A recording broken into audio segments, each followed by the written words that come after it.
Chris Beard and Texas men's basketball prepare for a battle with Sam Houston at Gregory Gymnasium. Women's basketball tries to bounce back from their first loss of the year, and a 6-game losing streak ends for Steve Sarkisian in Texas football. All this and more coming up on College Press Box.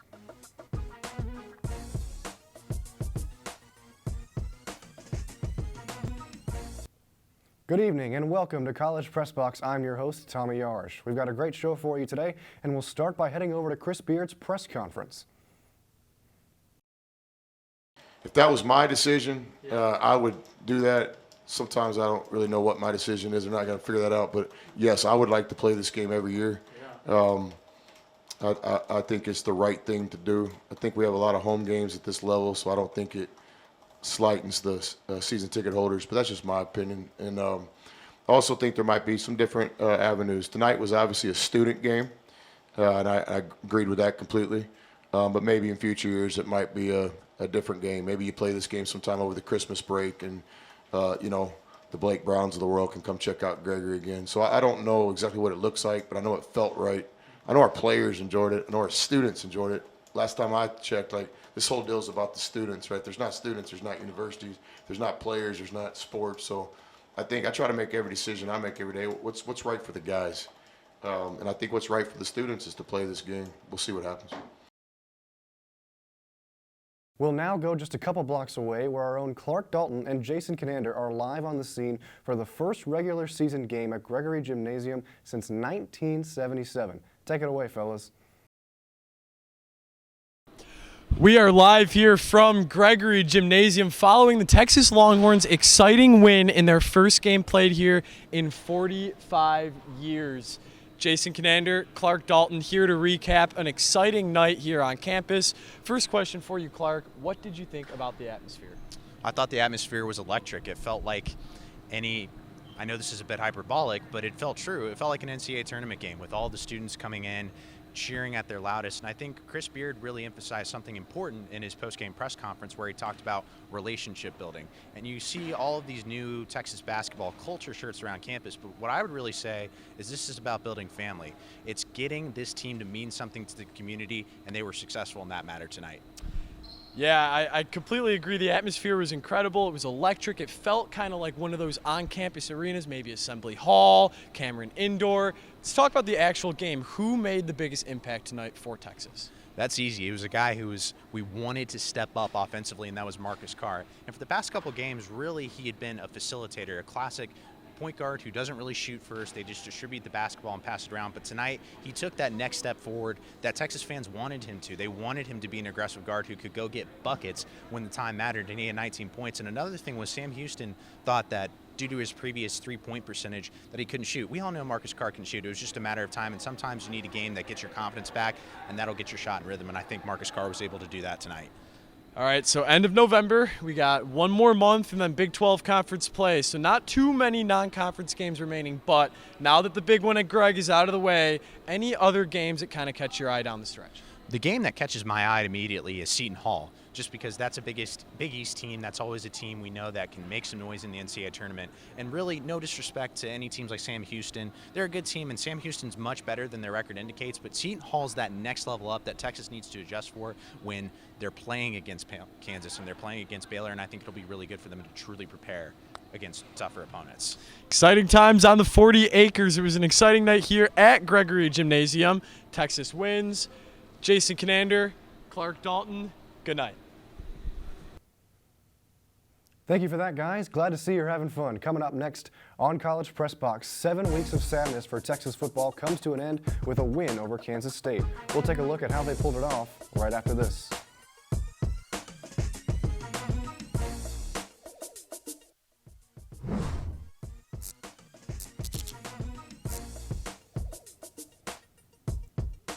Welcome back to College Press Box. We move now to the gridiron, where Steve Sarkisian's rocky first year as a head coach ended on a high note with a win over Kansas State.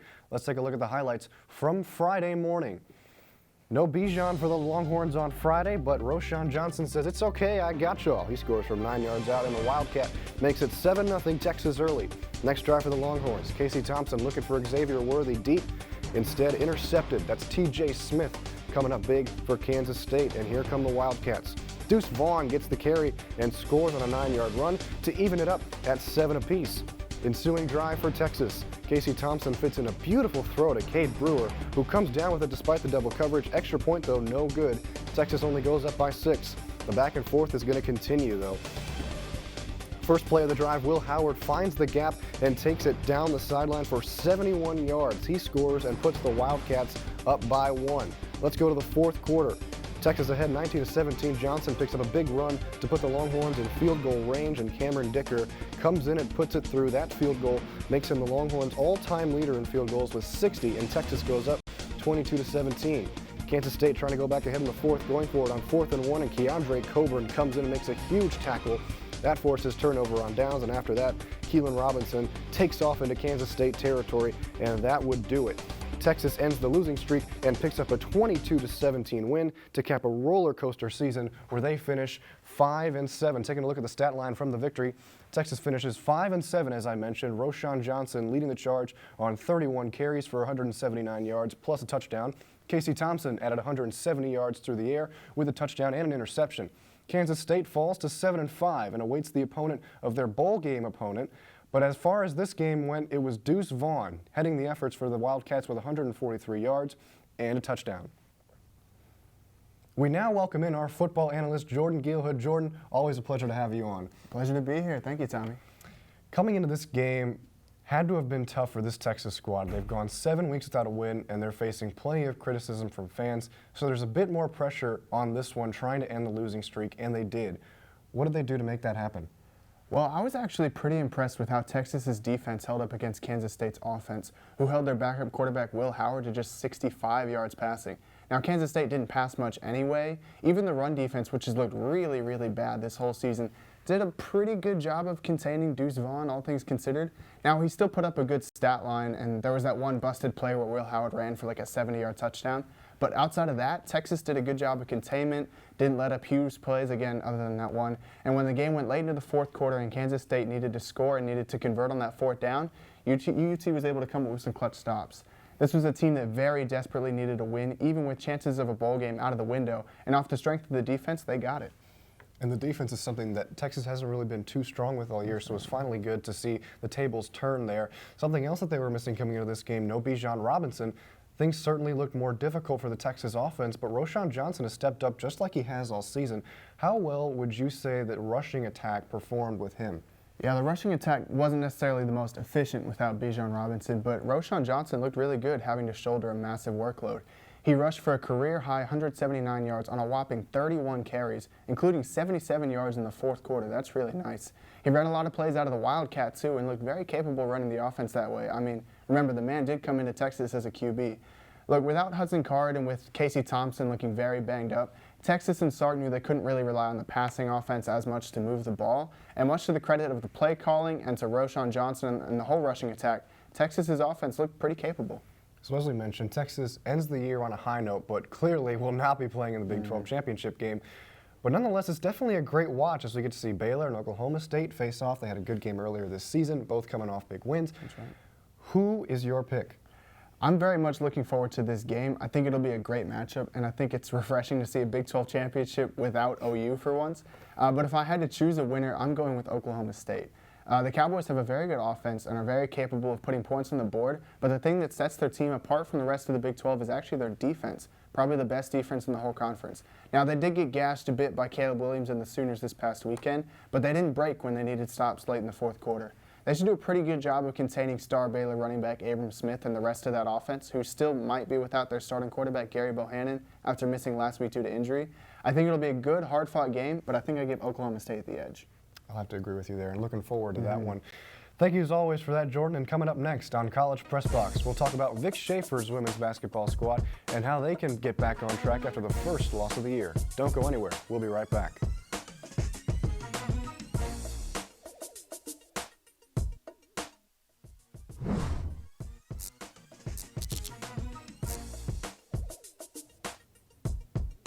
Welcome back to College Press Box. The Texas women's basketball team started the season off on a high note with a hard-nosed victory over the reigning champion Stanford Cardinal, but suffered a close loss to Tennessee just 2 games later. To talk about that and more, we welcome in our women's basketball expert, Emme Basnett. Emme, thanks for being here as always. I'm really excited to talk about women's basketball some more this week too. No, absolutely. It's always a pleasure.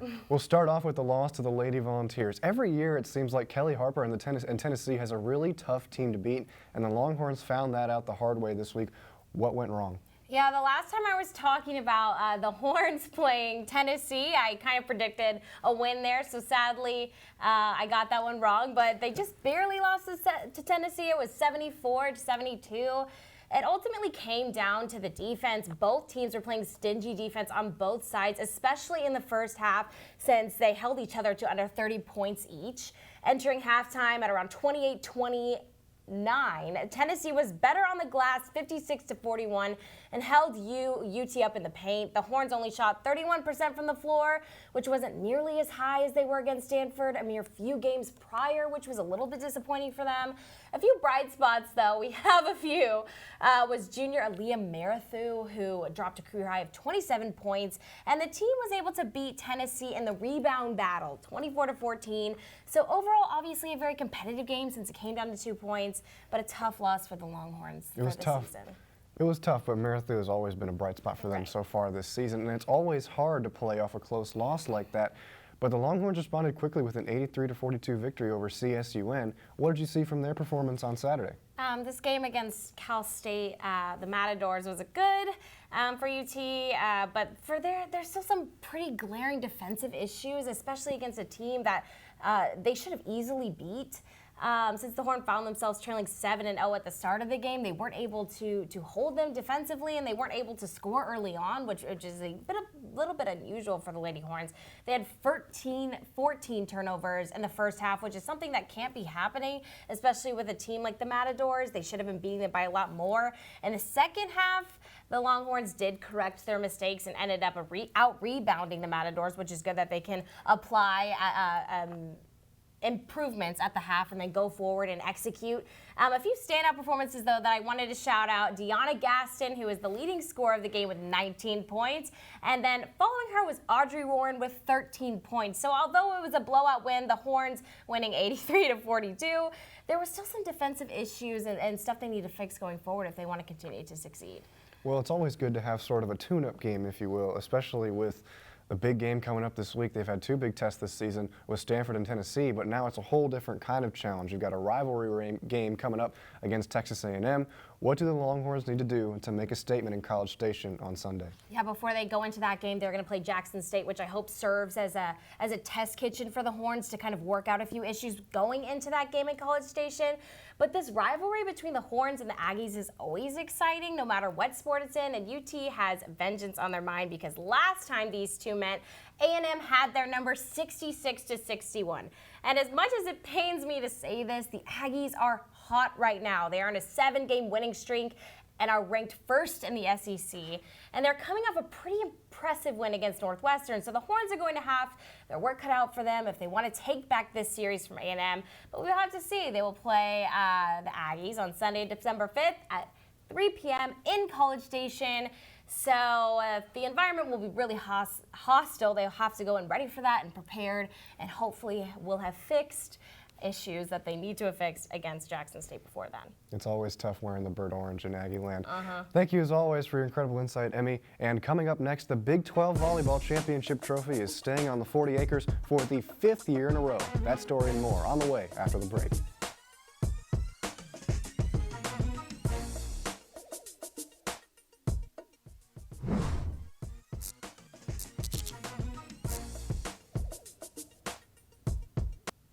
Welcome back to College Press Box. After finishing 15-1 in conference play, the Texas Longhorns volleyball team became the Big 12 champions for the 5th year in a row last week. They did it with back-to-back set wins over Texas Tech, 3-1 in their first match and 3-0 in their second. Their focus now turns to the NCAA tournament, where they came up short last year in a title match against Kentucky. The Longhorns earned a number 2 seed and will play the winner of San Diego and Rice, followed by Sacred Heart University. With the football season coming to a close, senior defensive back Josh Thompson decided to forego his last year of eligibility and declared for the 2022 NFL Draft last Saturday. Over his 4 years at Texas, he accumulated 75 total tackles, 4.5 tackles for loss, and an interception. His final message to the Longhorn faithful was, quote, "My time here has been unbelievable, and I don't regret 1 second of being at this amazing university." Coming up this Wednesday, it's our biggest college crossfire show of the year, and it's time to introduce our top 6 finalists of the semester.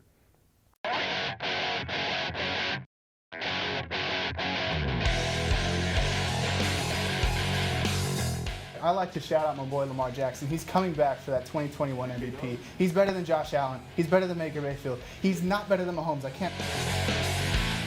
So the Texas offense scored 10 points in the second half, had less than 12 minutes of possession time. Now, I'm not a math geek, but that's certainly less than half of the second half. Team that's being put as number 2 in the power rankings. Stephen A. Smith called them number 1 in the league. And then they go for 55 minutes, shut up by the Denver Broncos, the Dallas Cowboys. How about them boys? 30 points. They only put up some garbage time points at the end to make it look closer, but does that offend you a little bit? You upset about that? Like, come on, you can't lose to Kansas. Fire everybody if you lose to Kansas. I think if we lose to Kansas, I'm going to the transfer portal. I was playing the Seahawks, it was a 19-yard field goal. I had the chance to hold it. I would be Hudson Card. Say what you want about him as a quarterback, but that man can hold a football, man. That game has haunted me for years, man. Well, not only is he the greatest Longhorn athlete of all time, he's the greatest Raven athlete of all time as well. Justin Tucker, give him his 99 rating in Madden.